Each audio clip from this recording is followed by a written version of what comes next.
ဒီမာကိုတက်ခဲ့တဲ့ကောင်တီဟာကအင်းစိန်ထောင်မှာလာအဖမ်းခံတရင်ကတော့အွန်လိုင်းပေါ်မှာပို့လို့ရိုက်နေပြီးတနိုင်ငံလုံးမသိတာကလူသက်သမားတီဟာ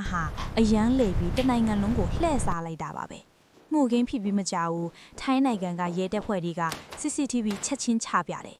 လူမှုကေစေးရဲ့အဖွဲ့တွေကလည်းလူသက်သမားတီဟာရဲ့မှတ်ပုံတင်နဲ့ရုပ်ပုံကိုရေးရစပယ်တွေချပြပြီးတာပါပုံမှန်ဆိုရင်ဘယ်နေရာမှသွားလို့ရမှာမဟုတ်ဘူး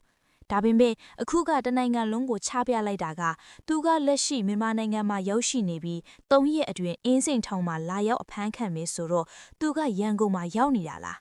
လူသက်သမားတယောက်ကဘလို့ဖြစ်လို့သွားရေးလာရေးကအဲ့လောက်လွယ်ကူနေရတာလေ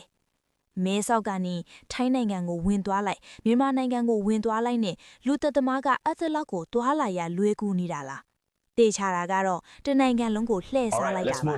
အခုအဲ့ဒီကောင်လူသက်သမားကဘယ်နေရာငါရှိနေလဲဆိုတာတောင်သိရောက်မှမဖော်ထုတ်နိုင်ဘူးအဲ့လောက်